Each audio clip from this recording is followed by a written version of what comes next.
देश की बेटी को आतंकी की बहन कह दिया, वो भी एक मंत्री ने। तीन तीन बार माफी, फिर भी सुप्रीम कोर्ट ने कहा अब आप बेनकाब हो चुके हैं। क्या कर्नल सोफिया कुरैशी को बदनाम करना एक सोची समझी साजिश थी या फिर एक बस भाषाई भूल? जाने पूरे विवाद की इनसाइड स्टोरी। मंच था मध्य प्रदेश के महू का रायकुंडा गांव। दिन था 11 मई। मंत्री विजय शाह ने भाषण देते हुए कह दिया कुछ ऐसा जिसने पूरे देश को झकझोर कर रख दिया।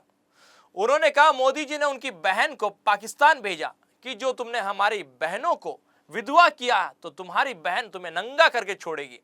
यह बात कर्नल सोफिया कुरैशी को लेकर कही गई, जो ऑपरेशन सिंदूर में भारतीय सेना की ओर से नेतृत्व कर रही थी। एक बहादुर महिला अधिकारी जिन्हें पाकिस्तान को जवाब देने के लिए भेजा गया, उन्हें एक मंत्री ने आतंकी की बहन कह दिया और यहीं से शुरू हुआ तूफान। सोचिए, एक महिला जिसने देश की रक्षा के लिए अपनी जान हथेली पर रखी, उसे एक मंच से अपमानित किया गया। कर्नल सोफिया कुरैशी न सिर्फ भारतीय सेना की पहली महिला अधिकारी हैं जिन्होंने विदेशों में संयुक्त राष्ट्र मिशन में भारत का नेतृत्व किया, बल्कि ऑपरेशन सिंदूर में भी वो फ्रंट लाइन पर थी।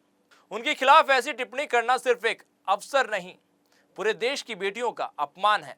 लोग भड़के, सोशल मीडिया पर उबाल आया, याचिकाएं दाखिल हुई, हाईकोर्ट ने संज्ञान लिया और फिर शुरू हुआ माफी का खेल। पहली माफी वीडियो में मंत्री ने कहा बयान को गलत संदर्भ में लिया गया।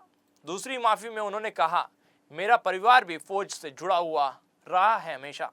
और अब तीसरी बार हाथ जोड़कर पूरी भारतीय सेना को बहन सोफिया से क्षमा चाहता हूं। लेकिन क्या ये माफी काफी है? सुप्रीम कोर्ट ने मंत्री को फटकार लगाते हुए कहा आप एक पब्लिक फिगर हैं, आपको अपने शब्दों की जिम्मेदारी लेनी होगी। जनता के सामने आप पूरी तरह से बेनकाब हो चुके हैं। अब इस बयान की जांच कर रही है एक 3 सदस्यीय SIT यानी स्पेशल इन्वेस्टिगेशन टीम।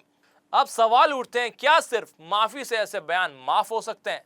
क्या किसी नेता को यह हक है कि वो एक सेना के अधिकारी को आतंकी से जोड़ दे? क्या अब वक्त आ गया कि ऐसे मामलों में कानूनी कार्रवाई हो ताकि दोबारा कोई इस हद तक जाने की हिम्मत ना करे? राजनीति अपनी जगह है, चुनाव अपनी जगह है, लेकिन अब बात देश की बेटियों और सेना की इज्जत की है, तो कोई भी गलती भाषाई भूल नहीं होती। अब बारी आपकी है। कमेंट में बताएं, क्या आपको लगता है कि मंत्री विजय शाह की माफी सच्ची है या राजनीतिक मजबूरी?